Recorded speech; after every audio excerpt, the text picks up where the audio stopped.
안녕하세요. 적정기술에 대해 파헤쳐볼 5조 골든타임입니다. 여러분들은 적정기술이라는 말을 들어보신 적 있으신가요?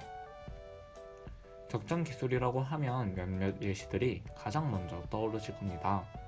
적정기술에 대해 알아보려면 가장 먼저 적정기술의 탄생에 대해 알아야겠죠.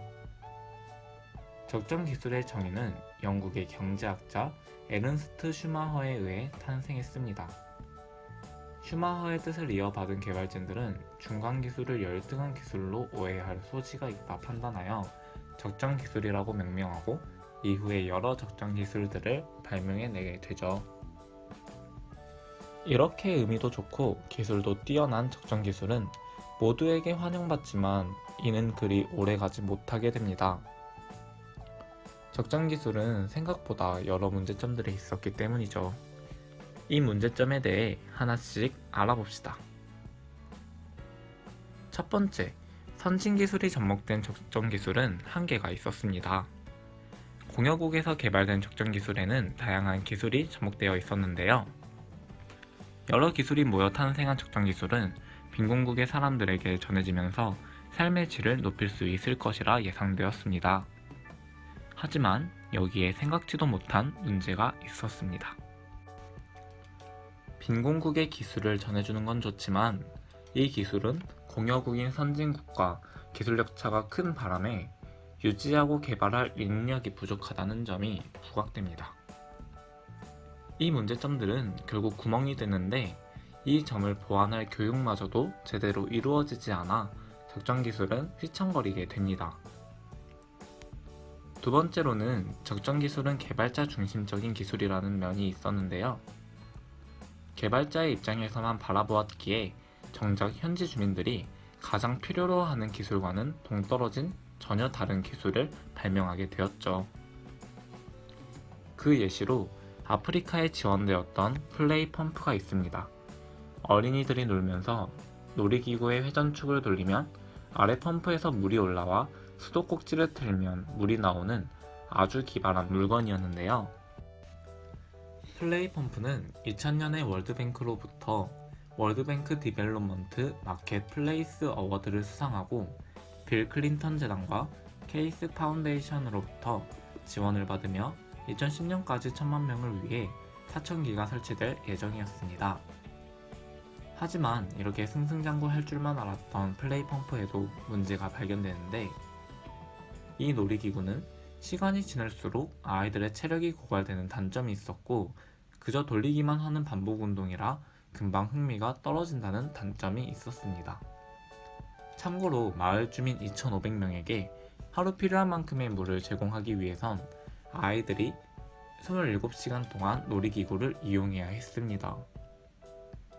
그리고 핸드펌프보다 뒤처지는 효율과 설치 비용도 비교적 아주 비싸다는 점도 있었습니다. 설상가상으로 4대 중에 한 대는 고장이 났고 수리 비용 역시 너무나도 비싸 마을의 흉물로 남게 되었습니다. 그리고 물탱크에 붙어있던 광고판 역시 지역에 홍보할 기업이 없어 쓸 일이 없다는 분석도 있었습니다. 이런 적정 기술을 보면서 개발진들은 문제점에 대해 다시 한번 생각하게 됩니다. 적정 기술이 왜 망한 거지? 공여자 입장에선 수익이 없어 꾸준한 지원도 불가능했고 좋은 점만 바라보다가 객관적인 평가가 없었다는 게 실패 요인이라는 걸 뒤늦게 알게 됩니다. 마지막으로 수혜국의 현지 시장 왜곡을 가져온 점이 문제가 되었습니다. 현지 시장에서 자신들의 기술력으로 경제활동을 하고 있던 현지 상인들에게 공여국의 지원이 들어와 더 좋은 기술로 인해 본래 쓰이고 있던 기술들이 안 쓰이게 되면서 경제력을 잃고 공여국의 지원에만 의존하는 모습을 보였습니다. 공여국의 지원이 끊긴 이후에는 시장의 경제력이 상실되어 재기능을 하지 못하는 모습을 보였습니다. 앞선 실패 사례를 보고 폴폴락은 적정기술은 죽었다. 적정기술은 좋은 의도를 가진 서투른 수선쟁이보다는 냉정한 기업가에 의해 개발되어야 성공할 수 있다 라며 적정기술의 변화의 필요성을 논했습니다. 바로 1980년대 이전까지 기부 대상이었던 수혜국을 고객으로 보고 적정 기술을 판매하는 것이었습니다. 이렇게 새로 제시된 방법을 적정 기술에 적용하여 적정 기술 2.0이라고 칭하게 되었습니다. 적정 기술 2.0이 나오면서 디자인 싱킹과 기업가 정신이라는 두 가지의 개념을 접목해 적정 기술의 의미를 한층 끌어올리게 됩니다. 디자인 싱킹이란 현지에서 생활 중인 주민들을 대상으로 그들이 정말 필요한 것을 조사하고 다음과 같은 방법을 사용합니다. 이렇게 뽑힌 의견은 개발자의 참여가 제한되고 현지인의 주도로 진행이 된다는 특징을 가지며 이를 통해 현지인들의 책임감이 증가되고 주인의식이 더욱 강화된다는 이점이 있습니다. 기업가 정신은 새로운 가치를 창출하거나 기존의 가치에 부가적인 가치를 더하는 행위라고 할 수 있는데요. 이를 이용하면 현지 기존의 사회자본과 현지 시장의 관계망을 적극 활용하여 보다 현지에 적합한 기술을 도출할 수 있다는 특징이 있습니다. 그 예시를 하나 들어볼까요? 말라위에 위치한 구눌리라 마을은 7천여 명의 주민이 생활하고 지역 내에 전기가 보급되지 않는 농촌 지역입니다. 개발팀은 현지인들과 만나 브레인스토밍 방법을 통해 그들이 가장 필요로 하는 물건을 알아보게 됩니다. 이 과정에서 외부인은 관여하지 않고 주민들끼리 토의를 진행하여 여러 피드백들이 나왔습니다. 그 결과 마틴이라는 청년이 제시한 이동식 태양광 충전 영화관이라는 아이디어가 선정되었습니다.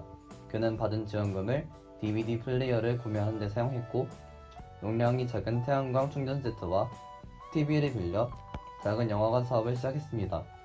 사업을 통해 처음 시작보다 큰 이윤을 남긴 마틴은 TV를 이동이 편리한 빔 프로젝트로 교체하여 영화관 사업을 더 키울 수 있었습니다. 이 사례는 디자인 싱킹을 결합하여 현지인들이 직접 필요를 느끼고 기업가 정신을 가지고 행동한다면 큰 파생 이윤을 가져올 수 있다는 것을 입증하였습니다. 말라위 사회 이외에도 현지인들이 수요를 반영한 페달펌프와 지세이버가 있습니다.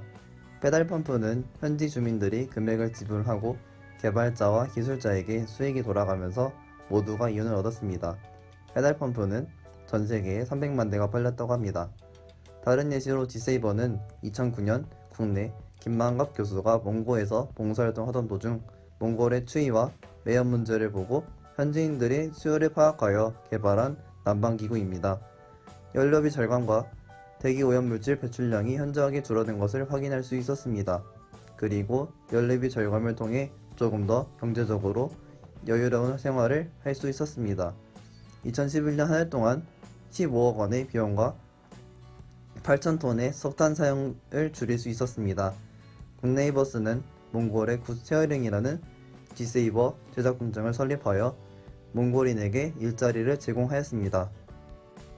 현재 개발도상국은 아직까지는 경제적으로 힘든 사람들이 있지만 미국 퓨 리서치 센터에서 2016년에 밝힌 자료에 따르면 개발도상국의 스마트폰 보급률과 인터넷 사용자가 2년 만에 빠른 속도로 성장했음을 알 수 있습니다. 이 추세는 개발도상국의 경제적 수준 향상이 함께 이루어진 것으로 보입니다. 산업 발전을 이루기 위해서는 많은 기술이 필요합니다. 기술력이 부족한 개발도상국은 선진국의 기술을 적정 기술을 통해 많은 분야에서 보완하기 위해서 수요가 증가하고 있습니다. 현재 적정 기술은 그 기술이 필요로 하는 사회에 적합하게 이용될 수 있는 기술이라는 의미가 추가되어 적용 범위가 넓어졌습니다. 적정 기술은 선진 기술을 포함한 높은 수준까지 범위가 확장되었습니다. 선진 기술이 포함된 적정 기술은 주로 환경과 의료 분야에서 활발히 개발되고 있습니다. 선진국의 기술을 받아들이고 적정 기술과 접목하는 개도국 많은 나라들이 산업 발전을 하면서 배출해낸 많은 오염물질로 인해 환경 파괴를 가져왔고 그로 인해 여러 국제 환경 협약들이 생겨났습니다. 하지만 개발도상국은 아직 오염물질 처리 시설이 부족한 추세입니다. 현재 선진국의 환경기술을 적정기술의 형태로 상호무역을 통해 갖춰가고 있습니다. 환경 적정기술의 예시로 베트남의 섬유 염색마을과 쌀국수 마을에서 무단으로 오염물을 방류시켜 인근강의 수질 오염이 악화된 사건이 있었습니다. 이에 베트남 정부는 주변국에 사업을 의뢰했고 한국의 다이텍 연구원은 한영 엔지니어링과 베트남 섬유 연구소와 함께 폐수 처리 적정 기술을 개발하였습니다. 개발된 기술은 현지 기후를 고려했고 또한 저렴하고 간편한 공법을 포함하였습니다. MBBR, RBC, 탈색제 기술을 사용하여 폐수를 처리한 결과 COD, BOD, 색도가 모두 베트남 수질 기준으로 A등급을 만족했습니다. 또한 베트남 섬유연구소 관계자들을 대상으로 수질 분석 및 운영 관리 교육을 통해 사업이 끝난 후에도 현지인들이 유지 관리를 지속적으로 수행할 수 있도록 도움을 주었습니다. 환경기술과 함께 의료 분야에서도 다음과 같은 WHO 발표와 같이 의료 지원을 받지 못하는 사람들을 위해서 적정 기술의 여러 연구가 진행되고 있습니다. 고가의 의료 장비를 구입하지 못하고 일부 장비를 소지하고 있어도 사용에 어려움을 겪고 있습니다. 또한 의료 지원을 받기 위해서 장거리 이동을 해야 하는 경우가 많습니다. 다음과 같은 문제를 해결하기 위해 선진국은 개발도상국과 함께 쉽고 저렴하며 ICT 기술을 접목한 휴대성을 높인 적정 기술을 개발하고 있습니다. 기술이 각 지역의 보건소나 병원에 보급된다면 보다 더 많은 사람들이 의료 혜택을 받을 수 있을 거라 예상됩니다. 그 예시로 WHO 발표와 같이 간단한 검진을 많은 사람들에게 하기 위해서 영국 국제눈건강센터에서 피크비전을 개발했습니다. 이 기술은 비싼 검안기 대신에 스마트폰에 기구를 부착하여 환자의 눈 질병을 검진할 수 있습니다. 한국에서도 의료 적정 기술이 개발되고 있습니다. 한국의 회사인 노을에서는 말라리아 키트를 개발하였고 서강대, 충남대, 한국원자력연구원에서는 종이와 가정용 잉크젯 프린터로 전염병과 오염을 진단하는 키트를 개발하였습니다. 이 기술들은 간단하고 저렴하다는 장점이 있습니다. 적정 기술이 실패하지 않는 조건은 다음과 같습니다. 수혜국과 공여국은 수평적 관계에서 동등한 지위를 가져야 하며 적정 기술을 유지하고 보완할 수 있는 교육이 제공되어야 합니다. 또한 디자인 싱킹과 기업가 정신과 같은 접근법을 통한 기회는 계속되어야 합니다. 그렇게 된다면 기업, 정부, 사회단체, 개인 등 적정 기술 개발에 참여한 모든 사람들의 따뜻한 마음이 현지에 잘 전달될 것입니다. 적정 기술이 가져올 긍정적 효과를 개인, 마을과 국가 측면에서 살펴보겠습니다. 개인, 마을의 위생을 개선하기 위해서 현재 적정 기술은 정수, 의료, 생필품, 크게 세 가지 방향으로 개발되고 있습니다. 적정 기술을 통해 그들은 비위생적인 환경과 질병의 위험으로부터 벗어나 한층 개선된 삶을 살 수 있을 것이라 예상됩니다. 다음은 국가적 측면입니다. 개발도상국 정부에서는 환경오염의 심각성을 인지하고 여러 환경 정책들을 마련하고 있습니다. 자국의 기술력이 부족한 것은 선진국과의 적정 기술을 상호무역을 통해 받아들이고 있습니다. 하지만 환경 적정 기술 개념이 시작된 지 얼마 되지 않은 만큼 여러 실패들을 겪겠지만 여러 실패를 토대로 ODA, CAS 등 세계 각국의 여러 단체들이 협력한다면 선진국이 오염물 처리 시설 마련에 겪었던 시간보다는 짧은 시간이 걸릴 것으로 예상됩니다. 앞서 다룬 베트남 폐수 처리 공법 지원과 같은 성공적인 상호간 협력과 더불어 개발도상국 국민에게 환경 교육을 한다면 그들이 직접 환경 보존의 필요성을 깨우쳐 교육 이전보다 더 좋은 효과를 가져올 것이라 생각됩니다. 또한 개발도상국 정부는 오염물을 많이 배출시키지 않는 산업개발 방향으로 정책을 세우고 있습니다. 그 대표적인 예시가 신재생에너지 분야입니다. 사례로 2018년 필리핀과 대한민국 간에 체결된 MOU는 필리핀의 교통, 경제, 에너지, 과학산업 발전에 있어 친환경적 기술들을 전수하겠다는 내용이었습니다. 이를 통해 한국전력은 솔라 필리핀이 칼라타간 지역에서 운영 중인 50메가와트 규모의 태양광 발전소 지분 38%를 인수했고 필리핀 국영송 전공사와 장기 전력 판매 계약을 맺었습니다. 이로써 한국은 기술 수출을 통해 경제적 이득을 볼 수 있게 되었고, 필리핀은 친환경 에너지를 통해 더 원활한 전력 보급을 할 수 있게 되었습니다. 이러한 움직임은 이번 사례뿐 아니라 세계 각국의 기업들의 사업을 통해 진행되고 있고, 앞으로 많은 개발도상국에서 친환경적 산업 발전에 큰 기여를 할 것으로 예상됩니다. 앞의 내용과 같이 적정기술 2.0은 수혜국에 많은 이익을 가져다 주며, 이와 동시에 공여국 또한 무역을 통하여 일정 부분 경제적 이윤을 남길 수 있습니다. 이는 적정기술 1.0과 비교하여 수혜국에게 이익이 될 수 있습니다. 일반 기업들이 적정기술 사업에 진입할 때의 부담은 이전에 비하여 확실히 줄어들게 되었습니다. 또한 사회적 기업이라는 이미지를 얻게 되면서 그들 기업의 홍보 효과 또한 얻을 수 있어 결과적으로 기업의 자발적인 참여를 이끌어낼 수 있게 되었습니다. 이는 수혜국이 이전보다 더 다양하고 뛰어난 기술들을 제공받을 수 있게 되었음을 의미합니다.